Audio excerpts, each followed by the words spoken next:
Dawn came quietly on the morning we were ordered to leave Washington, as if the sky itself hesitated before letting us go. The fog lay thick across the fields outside camp, trailing around the tents like pale ribbons drifting in the cool spring air. The earth felt soft beneath our boots, soaked by night dew, and every sound seemed muffled, hushed, caught in that uncertain space between darkness and daybreak. I glanced back toward the city. Even through the thinning mist, I could see the half-finished Capitol dome rising above the rooftops, its iron ribs catching the faintest glimmer of morning light. Scaffolding clung to it like bones waiting for flesh, a monument still being shaped, much like us. Washington looked peaceful from this distance, too peaceful for what we were about to do. Orders had come just before nightfall. Asterisk break camp at first light. McClellan's grand advance begins. The moment the bugle sounded, the camp erupted into motion. Men rolled their blankets tight, folding canvas that still held the cold of the night. Cartridges were checked, haversacks slung over aching shoulders, and the long lines of stacked rifles came down with the familiar clatter of iron on wood. Winter had hardened us, shaped us, turned us into something closer to soldiers than the frightened volunteers who once fled Bull Run. Yet as we stood in the dim half-light, packs secured and muskets ready, another truth pressed close. We were leaving the last place that had felt remotely safe. Doc Jensen stepped beside me, tugging the strap of his canteen tighter. "Strange, isn't it?" he said softly. "Leaving before we've ever really belonged here." I nodded. "Feels like stepping off solid ground." He gave a faint smile. "Then let's hope the river carries us better than the fields of Bull Run did." Around us, the army moved like some vast creature awakening, wagon wheels groaning, horses snorting clouds of breath into the cold air, officers calling roll in sharp, clipped tones. The campfires burned low, their last embers glowing red against the fog. All winter long, these hills had echoed with drills, marching feet, and shouted commands. Now all of it was being packed away, piece by piece, as if the season of preparation had simply been a dream. I adjusted my musket strap and felt the familiar weight settle across my back. A part of me wished the winter had lasted longer, another part longed to leave. And somewhere between those two feelings, home slipped into my thoughts. Minnesota's fields thawing in the early spring, the scent of wet soil after the first rain, my father mending the boundary fences as he always did. For a moment the memory felt close enough to touch. Then the bugle sounded again, sharp and decisive, and the memory drifted away like mist burned off by sun. "Fall in!" Our lines snapped into formation.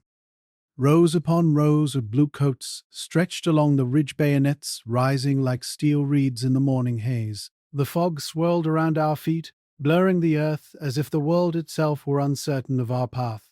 The sun crested the horizon then, its first rays slicing through the mist. They struck the Capitol dome and set it glowing, a half-finished crown of the Union, before falling upon us, warming the cold cloth of our sleeves. I felt the weight of that light, the weight of expectation, the weight of what we were marching toward. Forward march! The command rolled through the ranks, and the army moved. Boots pressed into the damp road, sinking slightly before rising again in steady rhythm. The fog parted ahead of us as though pulled aside by invisible hands. The long columns of men stretched down the hillside toward Alexandria, each company merging into the next until we appeared less like thousands of individuals and more like a single long river of blue flowing south. The road grew clearer as we descended. Soon the smell of coal smoke drifted toward us, thick, oily, unmistakable. Steamships crowded the Potomac docks below, their stacks belching dark plumes that mingled with the brightening sky. Their metal hulls gleamed faintly, some painted, some rusted from hard travel, all looking like iron beasts hungry for the soldiers they were about to carry toward war. Jensen let out a low whistle. "There's our ride." Thompson behind us grunted. "Aye. Hope the damn things float better than the wagons we build." A few men chuckled, the sound quiet but welcome. The tension eased just a little. As we neared Alexandria, the fog finally broke, revealing the harbor, fully a forest of masts, chimneys, rigging, and loading ramps. Dock workers shouted. Officers barked orders. Regiments tightened their lines as they funneled toward their assigned ships. The entire coastline buzzed with motion. But even with all the noise and activity, it felt like something held its breath. Leaving Washington felt different than any march we'd made before. This wasn't a drill. This wasn't posturing or preparation. This was the beginning of something vast. The beginning of McClellan's great gamble, the beginning of our march toward Richmond, the beginning of whatever fate awaited us on the peninsula. I stopped for a heartbeat at the crest overlooking the water and glanced back over my shoulder. Washington lay quiet behind us. The Capitol dome shone in the rising sun. The forts we'd helped to build stood watchful and still. And then, slowly, they all began to fade as we continued our march. Our long winter was over, and the true war, the one we had trained for, feared and expected, was finally beginning. The road south from Washington sloped gently beneath our feet as the spring sun climbed slowly over the ridge. A thin haze drifted above the thawing fields, lifting just enough to blur the horizon while leaving the world tinted in a pale morning blue. The cool air carried the last chill of winter, brushing against our cheeks as if reminding us of all we were leaving behind. Boots pressed into the softened earth with the familiar thud of practice steps, the kind that winter drill had carved into our muscles. The men around me moved almost silently, as if each breath risked disturbing the fragile calm clinging to the morning. Wagons creaked heavily along the roadside, their wheels grinding through patches of thawed mud. The horses exhaled clouds of white vapor, heads bobbing as they strained against the weight of their loads. Dust rose in faint bursts, wherever the sun warmed the soil, drifting lazily behind a column. The closer we drew to Alexandria, the more the column's mood tightened. Even the usual talkers marched with eyes fixed ahead, glancing toward the distant smoke pillars rising from the harbor. Those dark plumes felt like markers of a point beyond return. Jensen adjusted his straps beside me. "You'd think," he muttered, "that after all these months I'd feel certain about something." I let out a slow breath. "I think certainty is a luxury none of us can afford." He gave a small, wry chuckle. We continued down the slope as a cool shadow from the ridge passed over us, the air briefly colder beneath its reach. Officers rode ahead, their horses stepping with crisp, controlled motion. Their confidence seemed rehearsed, almost brittle at the edges, held together by duty rather than ease. The rest of us drew steadiness from routine alone, repeating the steps we had practiced through the long winter. Behind me, Larson grumbled as he shifted his pack. "Feels like the whole army's holding its breath." Thompson snorted. "Best hold it till Richmond." Their laughter was soft and brief, but welcome. When the road crested the next hill, the harbor finally came into view, dozens of steamships rising from the waterline like iron beasts shaking off slumber. Black smoke spilled from their chimneys, smearing itself across the pale sky in twisting columns. The sight tightened something deep in my chest. The columns slowed as artillery teams rolled past us, the wheels of their carriages striking the earth with a heavy, rhythmic thud. Canvas-wrapped cannon muzzles bobbed with each jolt, grim shapes hinting at the violence they would soon unleash. Men stepped aside to let the teams pass, watching with a quiet unease none bothered to hide. When the road widened again, we regained our pace. Alexandria's brick warehouses and clustered houses emerged through the haze, their chimneys releasing thin ribbons of smoke into the morning air. The sound of the harbor reached us faintly at first, distant shouts, hammering, the metallic groan of shifting hulls. Civilians lined the roadside as we approached the outskirts. Some waved, others simply watched, their faces carved with caution or quiet worry. A few children ran alongside us before anxious parents pulled them back. One small boy shouted, "Bring us victory." His voice cracked, but it carried through the ranks. Larson smirked. "I'll bring him something," he muttered. "Maybe a cannonball." The men chuckled, though the humor faded quickly. Expectation settled on us like an extra layer of weight. From the next hill, the harbor spread out fully, steamships pressed shoulder to shoulder against the docks, smoke blanketing the waterfront in a thick smudge of gray. Ramps reached from decks to the wharf like great wooden tongues ready to swallow the lines of soldiers approaching them. The water churned restlessly below, stirred by oars, ropes, and the shifting of hulls. I felt tension coil beneath my ribs. "This is it," I whispered before I could stop myself. Jensen heard me. "Aye, this is where the real war starts." Neutral as our boots met the first timbers of the dock, the planks trembled under the combined weight of men and equipment. The smell of coal smoke thickened, settling into our coats and filling our lungs with a harsh, metallic taste. Officers shouted over the noise as companies funneled toward their assigned ships, each regiment swallowed into the growing tide of movement. By the time I reached the wharf, the truth settled over me like a cold hand. There was no turning back now. Not for me. Not for the 1st Minnesota. Not for any man marching toward those waiting decks. Whatever waited across that water was already pulling us forward. Monumental. The closer we drew to the waterfront, the louder Alexandria became. Voices rose in chaotic layers, dockworkers shouting, officers barking orders, steam engines churning against the tide. The air trembled with movement, thick with smoke and river mist, blending into a grey veil that clung to our uniforms. The harbour stretched before us like a vast, restless machine. Wooden masts towered beside iron chimneys, their outlines blurring in the rising haze.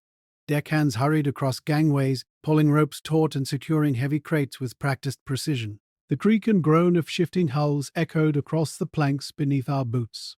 On neutral, we halted briefly near a line of supply wagons, allowing the regiment ahead to board.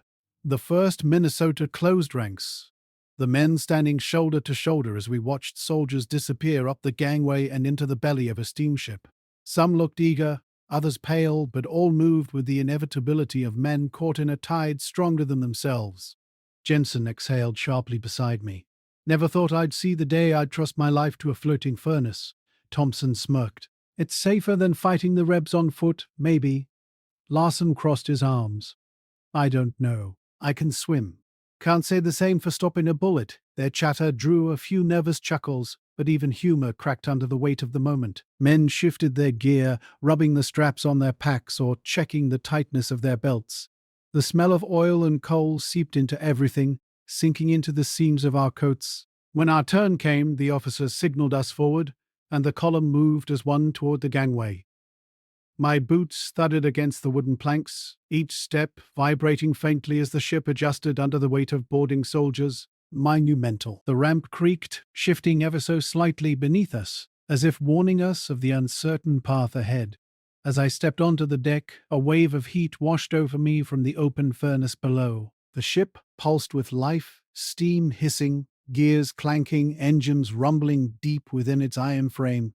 It felt as though we were walking into the chest of some great metal beast. Below us, the coal crew worked furiously, shoveling black chunks into the roaring firebox. The heat shimmered, distorting the air as the engine pistons pumped like a heartbeat. Several men paused at the railing, gripping the wood as if steadying themselves against the unfamiliar motion. I approached the gunwale and glanced back toward the harbour. More regiments marched down the road we had just travelled, their blue columns glistening faintly under the thinning morning fog. The line seemed endless, as if the entire North were being funneled into this single stretch of water. Jensen joined me, resting his hands against the railing. Feels strange, he murmured, watching the ground slip away before we've even moved. I nodded. Stranger still is knowing we won't touch it again until Virginia. He swallowed hard, and for a moment neither of us spoke. Men shuffled into assigned areas, packs pressed tightly against their sides, muskets resting upright between their knees. The deckboards vibrated as more weight settled across the ship. Above us, ropes tightened, and sails shifted with the faint breeze rolling off the river. A gull swooped low over the water, crying sharply before rising again on the wind. Its wings flashed white against the grey sky, momentarily breaking the monotony of smoke and steam. For reasons I couldn't explain, the sound steadied me, something familiar in the midst of all the uncertainty.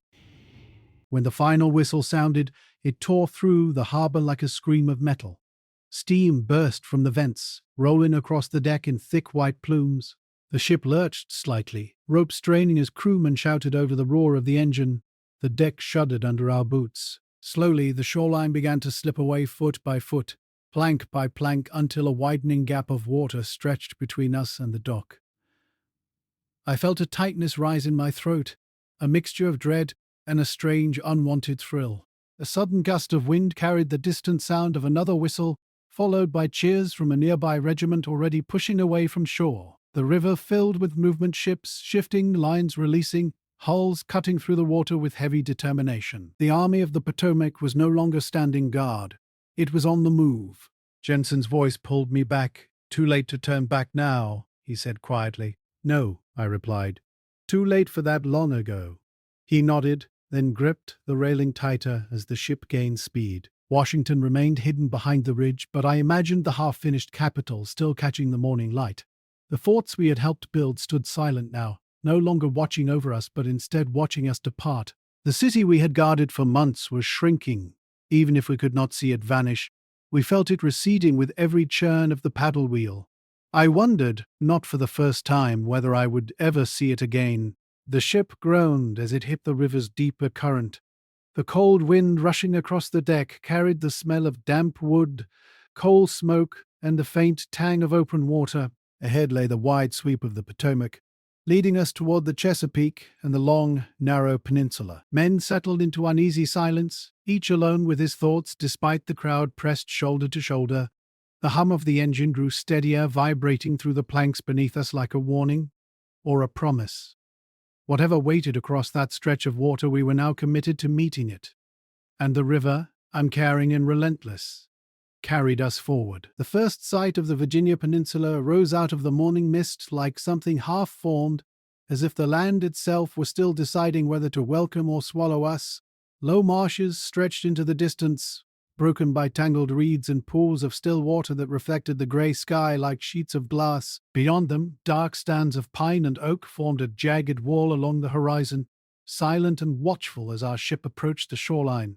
The closer we came, the stronger the smell of wet earth grew, rich, heavy, and tinged with the faint musk of rotting vegetation. It drifted across the deck, mixing with the coal smoke from the engine until the two scents clashed in an uneasy partnership. Men leaned over the railing to catch their first clear glimpse of the peninsula, their faces pale under the filtered light. Thompson squinted toward the tree line. Looks like a place mosquitoes declare war first. That or ghosts, Larson muttered. Their attempts at humor found little footing. The land ahead did not inspire laughter. A narrow beach of pale sand curved along the water's edge, leading into marshes broken by tufts of grass and thin channels of stagnant water. Small waves slapped against the hull with a dull rhythm, as if urging us toward a shore that felt less like a welcome and more like a warning. Somewhere beyond the trees, the Confederates watched. All of us knew it. None of us said it aloud. Orders rang out across the deck as the ship slowed, the engine coughing once before the paddle wheel dropped to a steady churn. Ropes unfurled, thrown to waiting hands on a small wooden pier hastily constructed for the landings. The timbers creaked as the ship knocked gently against them, its weight settling like a restless giant trying to find its footing. Nione. Jensen stepped closer to me, voice low. Strange to think, this is enemy soil. It won't feel real, I said, until the shooting starts. He nodded, though his eyes stayed on the dark tree line. Officers moved quickly along the deck, directing companies to gather their gear and form ranks. Men hoisted their packs with quiet groans, tightened straps across sore shoulders, and lifted their muskets with practiced motion. The deck vibrated beneath our boots as the ship adjusted to the shifting weight. Below us, a launch slid into the water with a heavy splash, carrying pickets ahead to secure the landing site. The oars cut through the surface in clean strokes, sending ripples across the still bay. Every man aboard watched the small boat drift toward the reeds with a tension that felt like a held breath, stretching the length of the deck. When the first pickets reached the pier, their boots thumped softly against the planks, the sound oddly fragile in the open air. They scanned the tree line carefully, rifles raised, the marshlands swallowing their shapes as they moved further inland. Minutes passed, long, heavy minutes, and no shots rang out. The silence felt deeper because of it. Company E, prepare to disembark, the lieutenant shouted. Men shuffled into place, forming a tight line near the gangway. My hands felt damp on the stock of my musket. As I stepped onto the ramp, the wood creaked beneath my boots, its surface still wet from the river spray. The smell of marsh water grew stronger, thick and earthy, settling in my lungs as the wind shifted toward us. A low buzzing rose from the reeds, the sound of insects stirred by our arrival. The sand gave slightly under my weight as I stepped off the pier and onto the peninsula for the first time. Larson tightened his grip on his musket. I'd take drowning over another bull run. I breathed in slowly. Let's hope we don't get either. The march inland began with cautious steps along a narrow path of firmer ground that wound between pools of still water.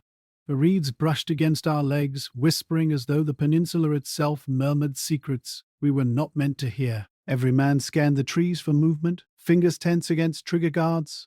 The forest ahead loomed darker with each step. Tall pines rose in tight clusters, their branches forming a canopy that swallowed much of the shifting light. Somewhere within, a bird called sharply, the sound echoing in a way that set nerves on edge. Officers signaled for short halts as they spread pickets across the flank, moving with deliberate precision. The line behind us thickened as more ships arrived, unloading regiment after regiment onto the narrow beach. The sound of men landing footsteps, shouted orders. The slap of waves became a constant pulse beneath the uneasy quiet of the forest. Somewhere deeper inland, a faint rumble carried through the trees' distant cannon, too far to see but close enough for the earth to feel. It rolled under our boots like muted thunder, a reminder that Richmond lay ahead and that the enemy was already awake. I felt my chest tighten as the realization settled over me. We were no longer defenders of Washington. We were invaders now, walking into the Confederacy's home ground. The path narrowed as we entered the first line of trees, the light dimming under the canopy. The air thickened with the smell of pine, wet bark and distant rain. Somewhere ahead, McClellan's great campaign waited, its weight already pressing through the silent forest. And we marched toward it, one cautious step at a time. The further we marched inland, the faster the peninsula swallowed us. The marshes thinned behind us, replaced by dense stands of pine and oak that rose like dark pillars along the narrow road ahead. A pale, shifting light filtered through the canopy, leaving the ground dappled in uneven patches of shadow. The air grew heavy, humid, thick with the scent of wet bark and deep earth. Medjug clung to our boots in long, dragging clumps as we stepped onto the primitive supply road carved through the forest. The path twisted around low ridges and shallow ravines, each bend hiding a new stretch of uncertainty behind curtains of leaves. The ruts left by artillery wheels filled with brown water, and each step sent faint ripples across their surface. The trees pressed close on either side, their branches arching overhead like a vaulted ceiling, sealing us inside the wilderness. Every sound seemed amplified, the rustle of branches, the crunch of undergrowth, the distant cry of a bird startled by our passing. Conversation faded to whispers, as if speaking too loudly might draw eyes from the darkness. Lawson wiped sweat from his brow. "Feels like we're marching straight into the throat of something," he muttered. Thompson grunted. "Let's just hope it doesn't swallow." We were deep in Confederate territory now. Every shadow felt heavier. Every snapped twig made hearts jump. It wasn't the loud threats that frightened us, it was the silence. Further ahead, the road crested a gentle rise, opening briefly to a view of rolling forest in every direction, broken only by a distant ridge, where the faint glow of artillery flashes flickered like lightning. The rumble of cannon traveled slowly through the trees, a dull, steady beat that felt more like a pulse than a sound. "Someone's catching hell up there," Jensen murmured. "Let's hope it isn't our turn yet," I replied. We resumed the march, feet striking the muddy ground in a tired rhythm that matched the rumble of distant guns. The forest closed around us once more, the shadows growing deeper as the sun shifted behind thick treetops. Officers rode quietly along the column, their horses stepping carefully to avoid roots and exposed stones. Maps were consulted, heads bent close, whispers exchanged with urgent gestures toward the dark terrain ahead. Though few words were spoken aloud, a sense of purpose traveled through the ranks. McClellan had a plan, and we were moving deeper into it with each mile. A supply wagon became stuck in the mud, its wheels spinning uselessly. The column halted as several men pressed their shoulders against the side, grunting as they pushed the heavy frame free. When it lurched forward at last, the men exhaled in relief, their boots splattered and soaked. As we marched again, the trees thinned briefly near a shallow ravine, and I caught sight of old earthworks half hidden by moss and fallen leaves. They were Confederate fortifications abandoned now, but unmistakably human-made, their low walls sagging like scars along the ridge. Seeing them sent a chill through me. Jensen noticed my gaze. "Think they'll build more of those the deeper we go?" "No," I said quietly. "I think they already have." The road dipped once more into dense forest, and the canopy thickened enough to dim the light as though dusk had arrived early. The air buzzed with insects, drawn to the sweat on our skin. The oppressive humidity made each breath feel weighted, pressing against our lungs. Mrs. Calbin, despite the discomfort, something had begun to shift among the men. Perhaps it was the steady pace, or the sense of moving forward with purpose, or the knowledge that the entire army of the Potomac was advancing in unified strength behind us. Whatever the cause, a strange confidence, quiet, tentative, took root. Thompson broke the silence first. At least we're moving as one. Feels different than before. Larson nodded. Feels stronger. I understood what they meant. Months ago we were volunteers held together by hope and a uniform. Now we marched like soldiers bound by shared trial, shared fear, and a growing belief that together we could survive what lay ahead. Yet doubt still walked with us. Always there, always whispering from beneath the trees.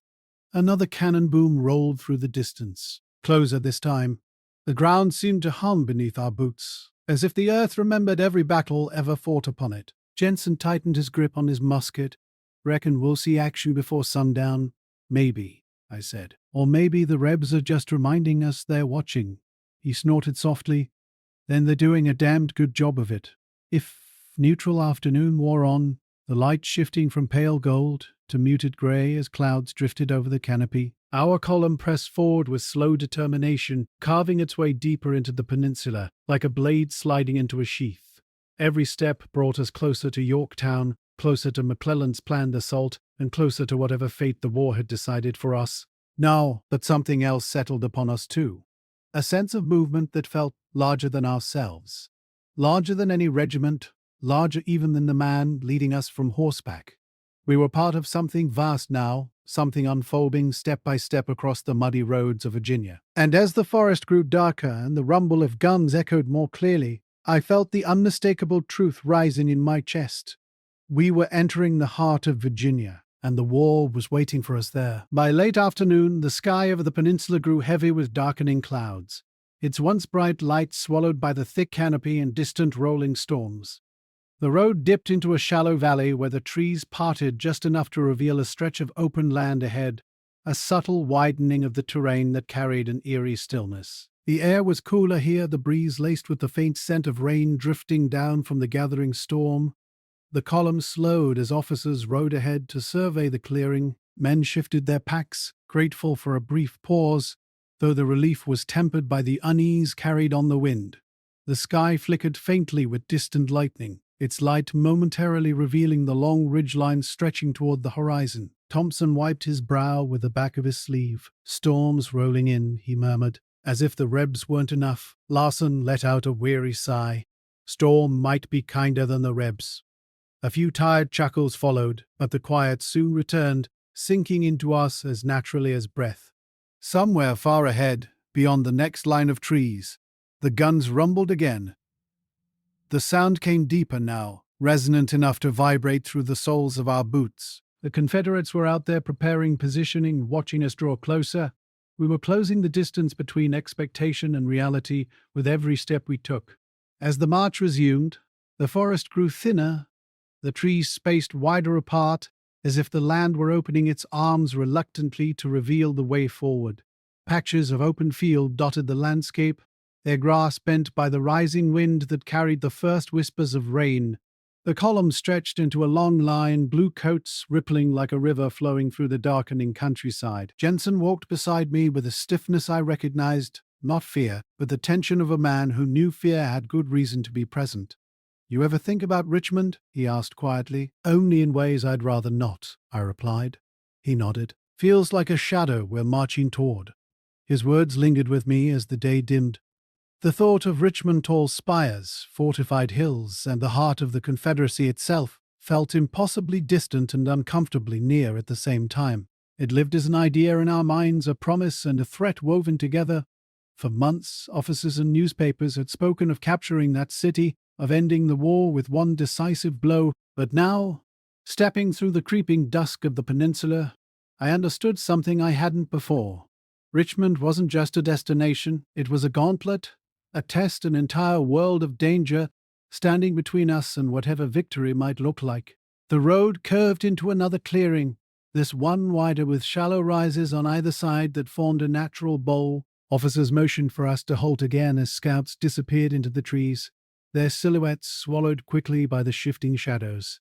The waiting felt longer this time, as if the land itself were holding its breath. Larson sat on a fallen log, rubbing his sore legs. "If this is what McClellan calls a gentle advance," he grumbled, "I'd hate to see a hard one." Thompson dropped beside him. "Hard one's coming. You can feel it." No one disagreed. We didn't have to. When the scouts returned, they carried news of Confederate pickets just a few miles ahead. No skirmish yet, no sign of immediate attack, but the enemy was there, watching, trailing, ready. The officers ordered us to make camp before nightfall. Minimple Broad, we set our packs down on damp ground, the soil soft beneath our boots as we established a rough perimeter. Fires crackled to life in small, sheltered pockets, their light flickering against the dark trunks of nearby trees. The smoke blended with the thick air, curling upward into the deepening night. Jensen knelt beside the fire, feeding small twigs into the flame. "Feels strange," he murmured, "being so close to them and not knowing what tomorrow brings." I stared into the flames. Tomorrow brings whatever it wants. Thunder rumbled across the valley, low and ominous. Lightning flashed against the horizon, illuminating momentary silhouettes of faraway ridges that seemed to loom taller in the stark light. The first drops of rain fell softly, tapping against leaves and canvas with a rhythm that felt too calm for the fear stirring beneath it, then settled into their blankets, trying to find comfort in the uneven ground. Some whispered quietly, others sat in silence, staring into nothing, lost in thoughts they would never speak aloud. The crackle of fires mixed with the growing patter of rain, creating a soundscape both peaceful and unsettling. I lay back and watched the storm clouds drift across the sky, their dark shapes moving with purpose toward the east. Each flash of lightning revealed the silhouettes of our tents, the hunched forms of sleeping men, and the distant stretch of the road we would follow at dawn, the road that would lead toward Yorktown, toward the Confederate defenses waiting there, toward the shadow of Richmond itself. The thought settled over me heavier than the coming rain. We were on the threshold of something vast, a campaign that would test every lesson, every drill, every ounce of courage we had gathered since Bull Run. And though the night wrapped us in darkness, the truth felt clear as lightning. The war was changing, and we were changing with it. As thunder rolled once more across the peninsula, I closed my eyes and whispered a quiet thought meant for no one but myself. Let us be ready, because dawn would not wait, and neither would Richmond. Monumental.